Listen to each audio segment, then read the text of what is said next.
What's your name and where you're currently based? My name is Nola Lynn Champion, and I'm based in Atlanta, Georgia. Beautiful. So Nola, prior to joining WCA, what would you say was the biggest problem or challenge in your life, and how is that affecting you?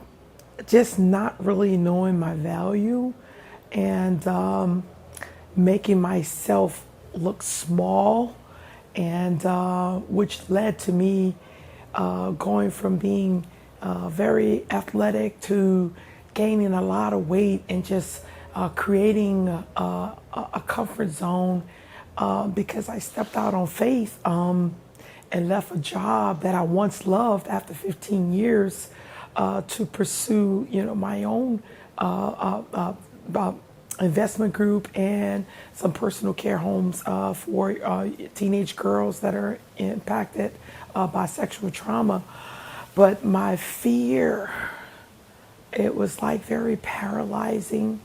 And once I wasn't going to work, it was easier for me to hide. It would because my husband and I, we both worked most of the same shifts. We worked for the same airline, so we loved to sleep. So we would always work evenings.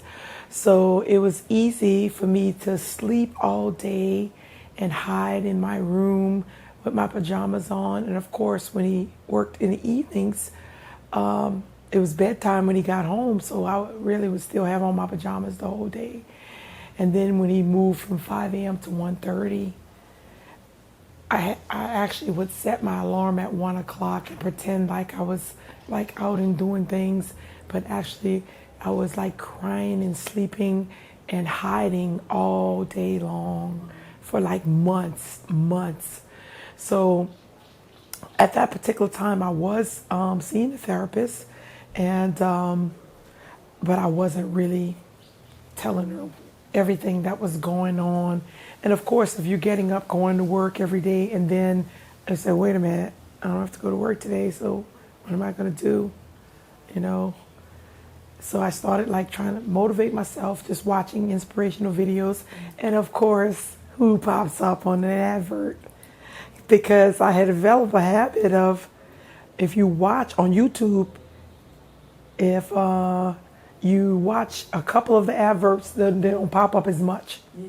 So I said, but then I wasn't even going to skip his, because I'm a very curious person. So I was in the kitchen and I had my tablet, so I wasn't really looking at it at first. So I could hear the voice, and then I was like, oh.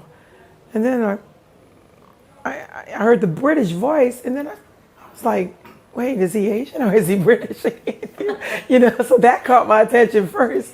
And so then I was like, oh, cool. He's Asian with a British accent. I love that. So then he started like hitting home, about being discriminated against, just like childhood trauma, and never fitting in, and just, I didn't have like the physical violence or anything like that in the home, but I had the absence. My father was a provider, but he wasn't present. And my mother was in and out of mental illness. She had mental illness, was in and out of institutions. So I was often tossed around from family members to family members, and experienced some trauma with that. And, so, yeah, yeah. Father advice saying provider but not there, like right. Emotionally, and you grew up almost like right. without having one. So now that you're here in yes. a beautiful talent, yes. looking like a goddess. Yes. So what would you say for you surprised you the most or made you the happiest about being here? What surprised me the most was day one, during the guided meditation, it woke up something in me that was buried for a long time. I saw my 3-4-year-old self experiencing trauma. I saw my 8-year-old self experiencing trauma. I saw all of the years of being made to feel like I wasn't good enough, or and I grew up in an environment where girls should be seen and not heard. And when it was like something awoke in me. It was like an awakening.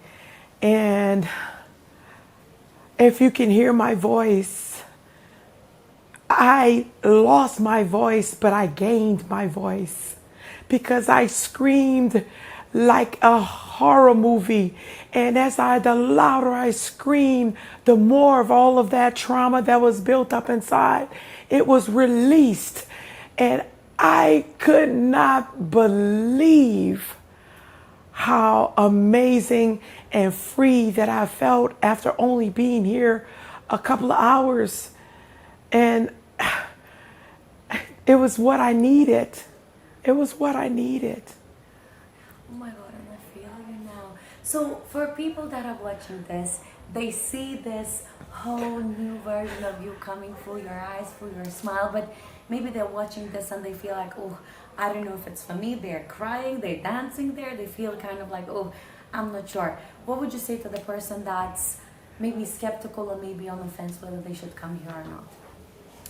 I'll be totally honest. I was showing, because I didn't want to bring anybody down in the LMA community. Yeah. So even on my painful days, when I did the challenges, I always tried to bring joy but I was hiding. I needed to be vulnerable. I needed to show that, if you are going to have good, bad days.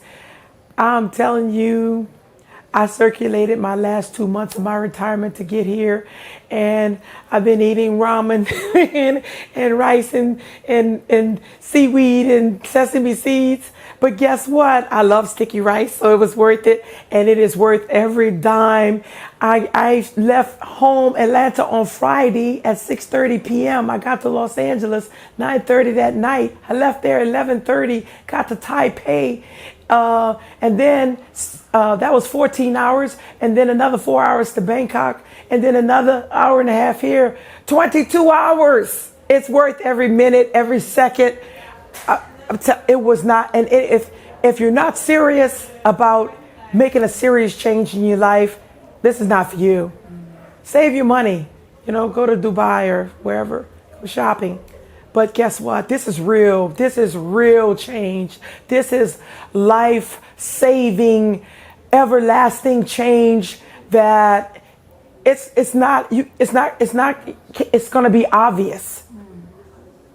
It's going to be obvious because I'm not the person that I was when I came here. I am not.